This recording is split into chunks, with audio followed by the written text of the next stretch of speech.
Coming to you from Michigan, USA, and listened to by people all over the planet. Get ready to be safe and sound with Sean Sparkman. Never take your eyes off your opponent, even when you bow. Welcome to the Safe and Sound Podcast. I'm your host, Sean Sparkman. This is really cool today. We are in absolutely beautiful Northville, Michigan. We got a beautiful river in the background here.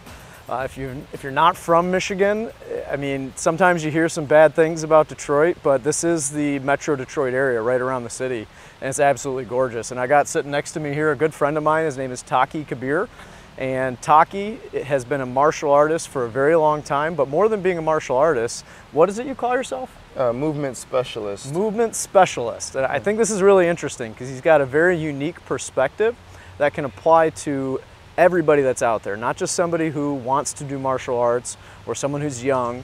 It doesn't matter what age you are, the principles that we're going to talk about today apply to everybody. So Taqqee, can you just tell people a little bit about yourself and your personal story? Yeah, so I'm 38 now. I'll be 39 this October, so Scorpio, right? I come from a big family.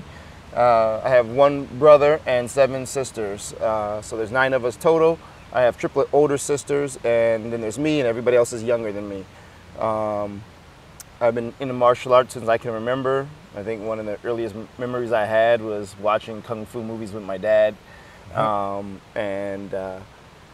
We had a big family, so we didn't have the funds to do a lot of different things, but martial arts was something that I could do by myself to express, and it was, you know, free access. So it was easy for me to pick up. A little bit of Bruce Lee and Chuck Norris in your life? A little bit. Jackie Chan and a couple other people, Sammo Hung and things like that. If you're not into, you know, kung fu action movies, you know, you might not know who those people are, but they were really influential to me when I was younger, and especially Bruce Lee in particular.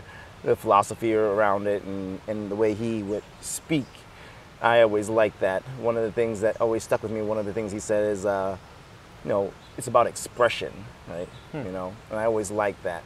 Now, one of the things Bruce Lee said that I've always loved is that you want to take the things that work, and I'm paraphrasing here, but you take the things in your life that work, and this applies to everything. You take those, and then you discard all the things that don't work. So it's a philosophy and a way of living life. Distilling things. Yeah, distilling it down to their purest form, and it applies to every single aspect of your life, which is one of the things I've always loved about being a martial artist myself. Yeah. So I know that you've had some issues and some difficulties in the past which have led you to becoming, you know, a quote-unquote a movement specialist. Yeah. So can you tell us a little bit about the story of when you got injured and how that affected your life? Sure. So I have been doing a lot of like more traditional martial arts like Taekwondo, Hapkido, Judo, and I was really enjoying that. And then I got hurt. I had injured my back, and I thought it was just a sprain. And it turns out it was a herniation. I had herniated my L3 and my L4. And when I, you know, finally got that diagnosis, the doctor said, you need to stop doing any martial arts because you'll be paralyzed from the waist down. You're lucky you're even standing now. So are you paralyzed today? No, I'm not. Obviously you can see he's not, but this is the most interesting part of the story to me, is what happened next. So you're living with back pain, and if you've never experienced back pain, which I haven't, but I know from talking with you and other people who have, it affects every single thing that you do. So yeah, what was that like? The day that I realized I was severely injured, I got up like every other day. I got out of the bed, and as soon as I stood up and the weight hit my feet, it was like an instant searing pain that like paralyzed everything. And I hit the floor immediately. I couldn't get up. I stayed there all day, couldn't go to the bathroom, couldn't call for help because I couldn't move. Wow. And at the time I was living with a girlfriend, and when she came home, she had to like pick me up and like get me to sit down, you know. And then I, you know, scheduled a doctor's appointment and everything to come in, and it just went from there. But it was for the next year and a half, constant pain, you know. Wow. So what did you do to be able to move like you're moving today? Because you don't have any pain now, right? No, I don't have any pain now. When I went to the doctor and they had told me that, you know, I should stop moving and doing martial arts, I kind of rejected that. And I said, you know, there's got to be a different way. What else can you do besides surgery? They wanted to fuse my spinal column and put rods in, and everybody I knew who had went through that had some kind of issues, and they weren't the same, you know. And I didn't want to stop doing what I love to do. And I was very thankful that I had the parents that I had. My mom was really into natural healing and yoga and stuff like that before it was popular, and she had took me to some classes to kind of get me exposed to it. And I knew about the healing, you know, benefits of yoga, and so I thought maybe I could find some kind of way to use that to heal my back. And just because my mom was always challenging me to think about different ways about my health, that was what kind of spurred me into looking, right? If I didn't have that, I may not have looked at all, you know. Yeah, and I'm sure there's a lot of people out there that they don't necessarily look right away, because if a doctor says, hey, this is what you need to do, I mean, it's easy enough to say, oh yeah, he's the expert, I might as well do what he's telling me to do. So yeah. The fact that you were looking and you essentially said, you know what, I'm not going to listen to the doctor. Yeah. What led to being able to move forward from there? Because, I mean, they said you could have been paralyzed, right? Yeah, if you ignored them. Yeah, it was definitely something that I had to really think about. And between my mom having this strong affinity for natural healing and my dad being very spiritual, you know, I looked to that next. It's like, all right, what can I do? Can I pray about this? Can I look for something to, you know, give me a sign? And when I was going through looking, I was, you know, looking through articles online, trying to read any book I could get about stretching and anything else. And I came across a video online. I don't remember who it was, but it was some guy who was a paratrooper at one point in time, got injured, and then he couldn't do anything. He gained a lot of weight. And eventually the doctor said he was going to, you know, have a heart attack if he didn't do something. And so he was looking for something to heal himself as well. And he had different issues than I did. It was with his legs and knees. But he found somebody who was a coach that did yoga that helped him rehabilitate himself. And at the end of that video, he was able to run. I was like, well, if this guy can do it, maybe I can do the same. So I started looking for something, but I was younger, not as smart as I am now, so I didn't want to do girly yoga. And I know what you're talking about, because I had the same thing when I was first asked to go do yoga. Like, my wife wanted me to go with her, and I'm like, I mean, I don't see any guys in the room. Right. And so I think my Google search was like martial arts yoga or yoga for martial artists or something, and I came across this video of the art that I do now, and it's called Satriya, and it has a subsystem of yoga in it. It's a very ancient martial art from Indonesia in the family of martial arts called Pencak Silat, and this particular style of Pencak Silat really focuses on movement. And I liked what they were doing, so I got one of their DVDs and I started doing that, and I could notice that I was getting my range of motion back. I'd had more time that I wasn't in pain. And there was a couple of postures that, like, I would just sit in for like an hour or two. It was the only thing I could do that wasn't painful. And so I would sit there, and over time my body began to become more supple. It had gotten so bad at one point that, like, all my muscles were locking up so bad that they would just tear themselves. Wow. And I, you know, was going through everything I could to get help. I had went to a chiropractor's office to maybe looking to get some chiropractic care, which I eventually did do. But I was sitting in this orientation class, not doing anything, and my muscles spasmed. I turned the wrong way, or something happened, and my muscles spasmed, and I tore my groin muscle. While I was sitting so just sitting around. Yeah, basically like your this. Your muscles just tore themselves apart. Yeah. You know, I was in the chair. chair. I can't even imagine how painful that was. It was intensely painful, and I'm sitting in the class, and like I felt it. Nobody else knows what's going on, right? Yeah. But I'm not trying to yell out, and like at this point, I've been living with this for some months now, and so I'm thankful that I was a martial artist at the time, because like the breathing techniques that we learned for being able to focus and deal with pain and being uncomfortable like really helped then. No, I bet. Because like that was the only thing that could keep me to be able to be focused, to be able to do things. Because I still had to go to work, and at the time I worked as a quality control analyst for a manufacturing company, and so I would have to move around and do things. I was in the lab, you know, doing tests and stuff like that, and everything hurt. Like standing pretty much all day while I have a herniated disc with all my weight just pushing down on those discs. So from being in pain for such a long period of time and learning how to deal with it and cope with it and then eventually heal yourself, what from that experience did you gain, and how has that impacted your life moving forward? So that's a good question. One of the things that I realized was that being pain-free and being healed are not the same thing, right? Pain is a messenger, right? And a lot of times we are quick to get rid of the pain without understanding why we have it, right? And if we take away the pain, but we don't heal that underlying cause, we just grind our body down more and more, and we don't hear those alarms. It's like if you hit snooze on your alarm over and over again, it turns off, right? And eventually you wake up late for whatever you had to do. And that's the same thing, except for that with our bodies, once we start to go down that road, it becomes cumulative. So let's say that we have knee pain at first.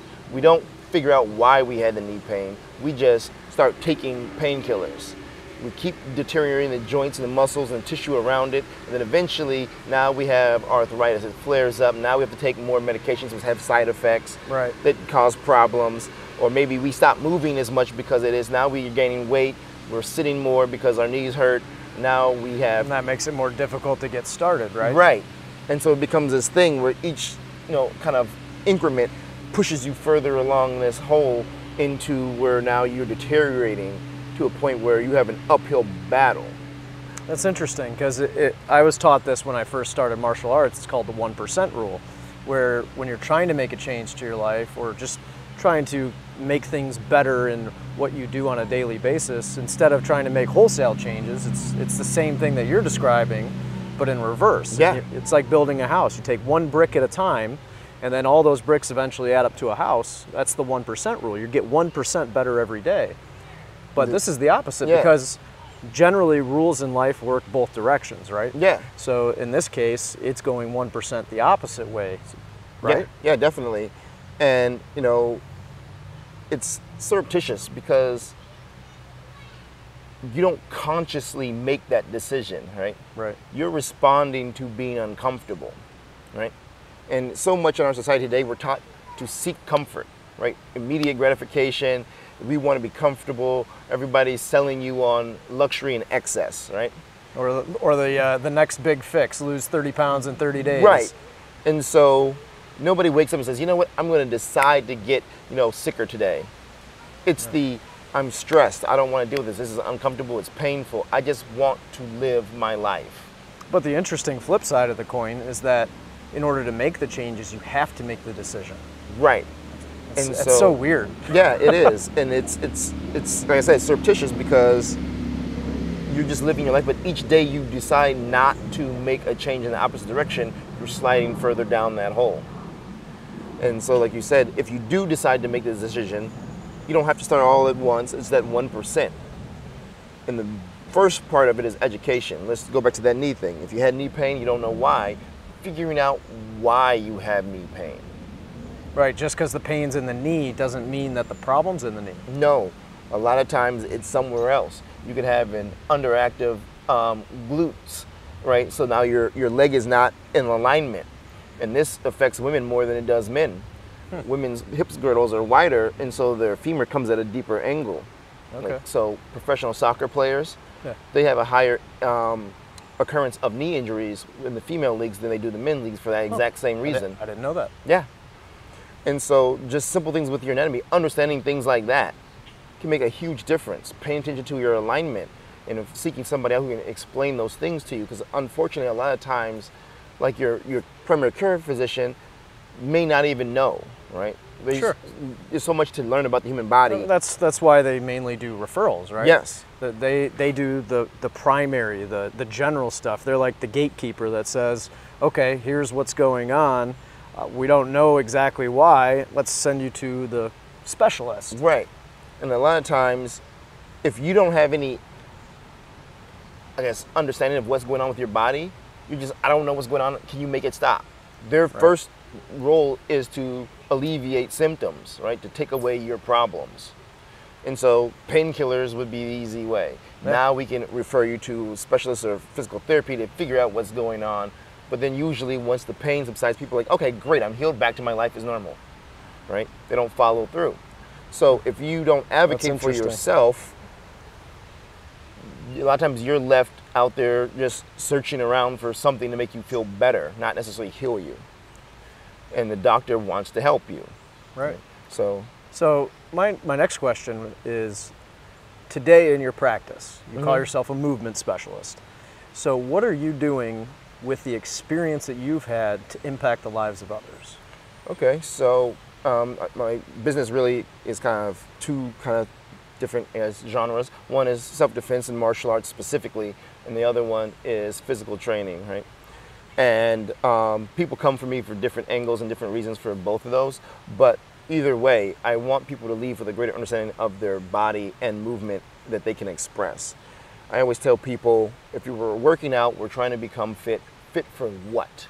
All right? Yeah, that's a good question, because that means you have some kind of goal. Right. And I think most people, you know, I even run into this with myself. It's like, what am I training for? Whether it's martial arts or lifting weights, like, why am I doing it? And that's sometimes the hardest reason to come up with, because it's easy to say, oh, well, I just want to be better.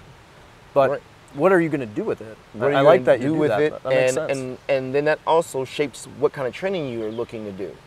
You know, if you're training to be the fastest speed skater, that's going to be completely different than if you're training to be, let's say, the best swimmer, right? Or the #1 stay-at-home mom. Right. Or whatever.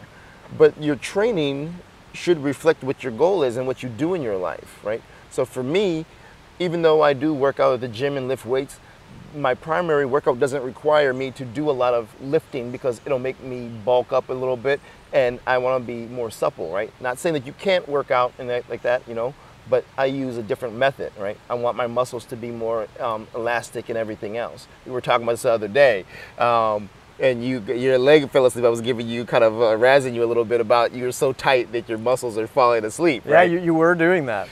He says I lift too many weights.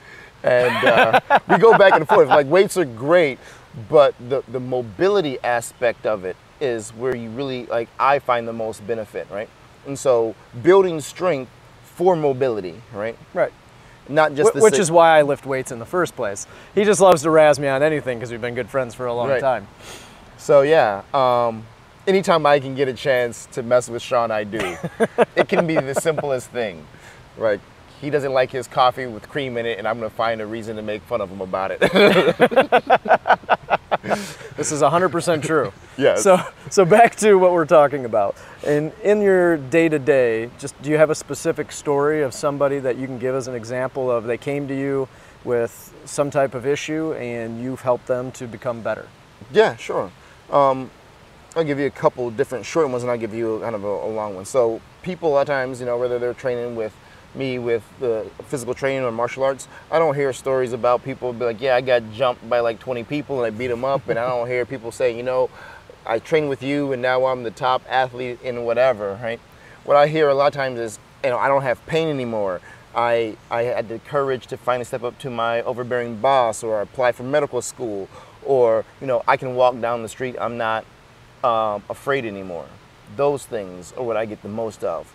As far as a specific story, to keep everybody's privacy, that we're not going to say people's names, but I had a young woman come to me, and she really didn't have any athletic, you know, kind of background, and she was just suffering from some emotional stuff, and she started training with me, and she was kind of timid at first, and she got into the training. She was doing more martial arts, and she said to me, you know, I want to feel like I'm good at this. I want to be good at it. And I said, well, how good do you want to be?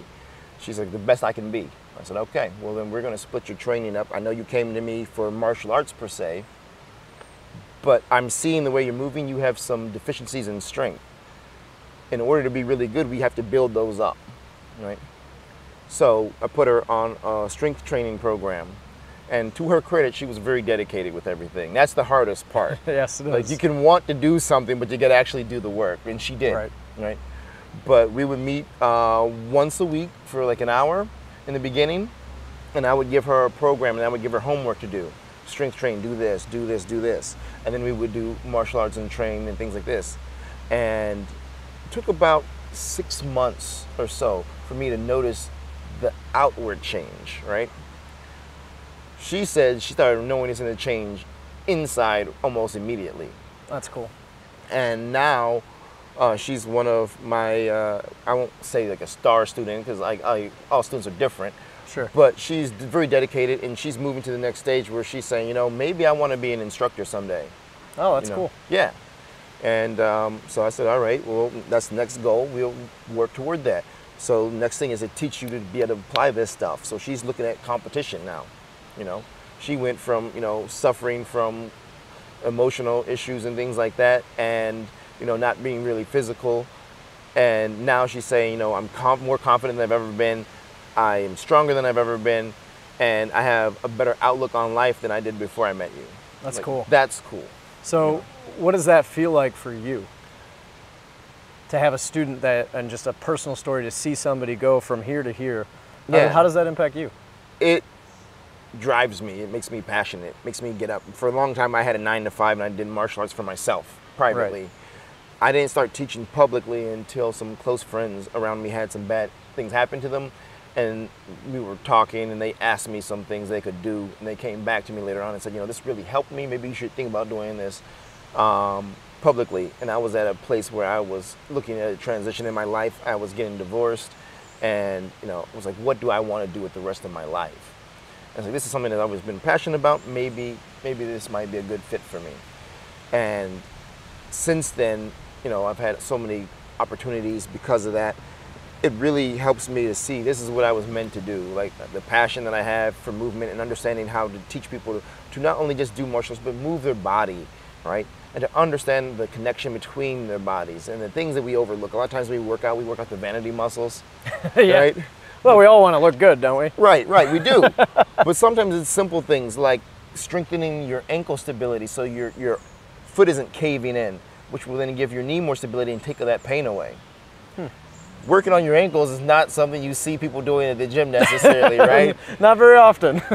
But it's important for the stability and structure of the entire human body, just like a foundation of the house. Right.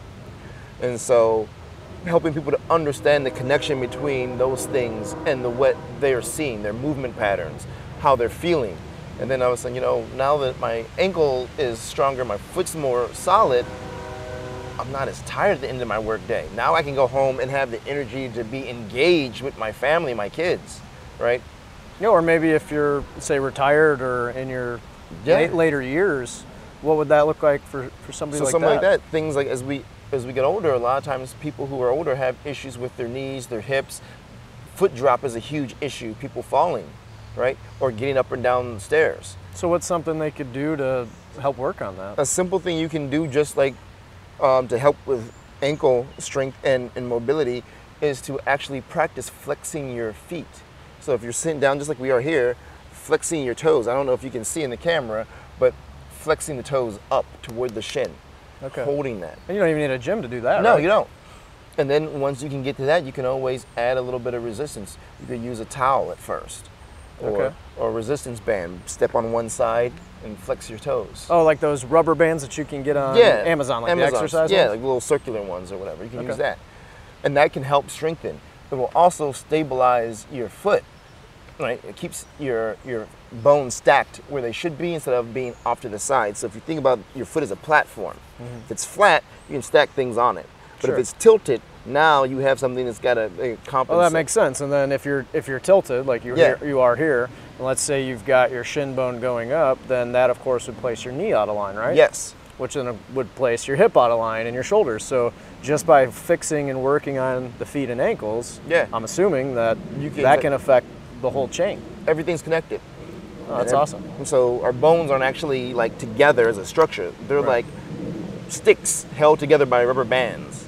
And if the tension on any one band is out of place or it's shifted, it affects the entire system. Oh, that's cool. Yeah. So if people want to learn more about you, where's the best place for them to go? You can find me on Facebook. You can find me on Instagram. I have a website. My Facebook and my Instagram are Close Quarters Combat Academy. And you can find me online, Google. You can type it in, Close Quarters Combat Academy. Or you can go to my website directly, which is cqcacademy.com. And we'll include links in the show notes below, so if you want to check that out and just click on them, that'll take you right to Taqkee's social media. And his Instagram, he's got a lot of cool videos. He does a lot of cool outdoors things, and just you can see like the difference in the movement. Like if you ever watch MMA or boxing or any of that stuff, the way he moves is going to be quite a bit different because it's that ancient Indonesian style martial art, and they do things a little different. It's cool. Yeah, it's really about expressing. When I was first getting into it, when I first met my instructor, he gave me this analogy about fighting a shark. Okay. Right? And I was like, all right. That's funny because I'm wearing a shark shirt. Right. And but he was like, we move in one plane at a time, usually as humans, right? We go forward, backwards, maybe we go up or down, right? But in the water, a shark can go 360 degrees, right? Up, down, around, all over, right? Sure. And if you can't follow them the same way, you're outmatched. And so he says, if you are talking about self-defense or martial arts, if you can move in more planes of motion than your opponent can, you can dictate how the engagement goes. Interesting. Or just move better in life, right? Yeah, or move better in life. Jiu-jitsu kind of does the same way, where they want to take people to the ground. They're not used to be on the ground.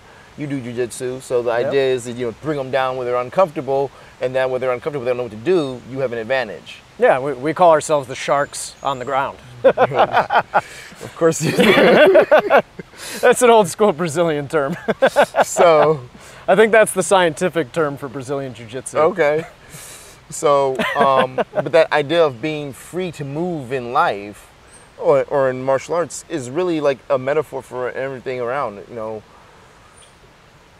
being able to connect to the ground like we did when we were kids, right? In the system that I trained in, when you first start, you learn basic self-defense, and then the next thing you learn is the ground motion. And so it's like, my instructor says, just like nature, we try to imitate that in the art. And yeah, I like to razz him because their martial arts very kung fu-y, where they have animal systems. Yeah, they have the animal systems. Like they got an alligator movement. And, right. What else? You got a tiger movement. Tiger right? movement. Yeah, you got to have a tiger movement if you're a martial artist. Right. You're not a real martial artist without some kind of tiger claw. Right. And so he says you learn this self-defense, basic stuff, and you go to the ground. Just like when you were born, your mother picks you up and says, "Oh, baby," and then you start to learn to crawl. Right. And that's the same thing. When we're kids, we play. We're intimate with the ground. We're in the dirt and everything else, looking at bugs. And then somewhere along the line, we grow up, and we're told the ground is a foreign place that you should not be as an adult. It's below you, right? And so most adults have this fear of the ground and falling, right? Anything like, sure, And that's why one of the first things we do in a self-defense class and in my style of martial arts is teach people how to fall. Yeah, same here, and it's huge. Just to have that, and that's a skill that can go like all over your life. Sure. It sounds silly, but a couple years back, I was at a graduation party at Grand Rapids in the wintertime. It's Healy, and I had to go out and get something in dress shoes. Slipped on that pavement, came down, and I mean, Wish I could have been there for that. it was feet up in the air, right? And then my training kicked in. And I rolled to the side, landed, spread it out, didn't get hurt. And I was sitting here laughing about it, right? But I didn't get up right away. A guy saw me across the street, saw this happen, and I didn't get up. And this guy freaked out. Yeah, he thought you died. Oh, he did. He yelled. He was running across the street. And he's like, "Are you okay?" And I'm getting up laughing, right? But if I didn't have that training, man, my head just boom. Sure. Yeah. Makes sense. And so things like that, just being able to come to the ground and move, it challenges your body in a different way. We don't typically move that way, so it engages the entire possibility of human movement, right? That's cool. And so I have a question for you Okay. as we wrap up here. Is there anything that I should have asked you that I didn't think to ask? Oh, so if you guys don't know, this is our second time trying to do this. We had an issue with the camera the first time. And we're hoping that the issue's not happening again right now. Right. And you asked me the same question. I had a really good answer, and it was on the spot that day. And I don't really remember. I think, actually I remember now. It was to play. That is what you said. It was to play. And so a lot of times we, as adults, we want to get things right. We want to learn things the right way and, you know, be approved, whatever, get our certificates, whatever we're doing. Sometimes make room for yourself in your life to play. Remember what it's like to explore, not only different situations in your life, but your body in itself, right? What it's like to move differently, to be on the ground, to stand up. How can I get out of this situation in a different way? When I open the door, instead of just opening the door, can I use a different part of my body to open the door, right? Find ways to play and experiment with your movement. There's a theory out there that talks about why humans have evolved the way we have. And they were saying that because we can move in so many different ways, it allowed our brain to grow to where it is now, because movement creates more neural pathways than anything else that we do. Yeah. Right. I was reading something the other day that was talking about in relation to Alzheimer's and people that are having issues with memory or just brain function, that we're just trying to prevent it, that movement is one of the keys to being able to do that. And Yeah. I didn't know that was why, but Yeah. that's cool. So the thing out there is neuroplasticity. The brain, even when you get older, can still regrow neural pathways and basically regenerate itself. But it needs stimulus. Right. If you don't have stimulus, it kind of like shrivels away, right? That makes sense. And so movement, learning something new, even something, I read an article a while back, it was like attempting to learn to juggle. Even if you never become good at it, Yeah. has so many benefits neurologically. It like resets your brain so many years. So it goes back to the old saying of, if you're not growing, you're dying. yeah, yeah, use it or lose it, you know? Interesting. And so, yeah, just experimenting with new things, new movements, new things, learning a new skill. Anything like that will help you with not only preserving your brain function and everything else, but then just give you a new perspective on life, a new experience, you know? Cool. Taqqee, I really appreciate you coming out today. This was a lot of fun. I always enjoy our conversations. Like I said, we've been good friends a long time, so we talk almost every day, but you know, being able to do this and let you share your experiences has been a privilege for me. Well, thank you. Yeah. So listen to the Safe and Sound podcast. If you're watching on video, either way, we're going to have new people on going forward with different experiences, because what I find for my personal growth is that listening to other people's experiences allows me to draw things from that helps me to be a better person. Yeah. So part of doing the podcast, thank you. And part of doing the podcast is a little selfish, because I get to learn, and even though I talk to him all the time, I learned something new today. So I hope you did too. Thanks for listening.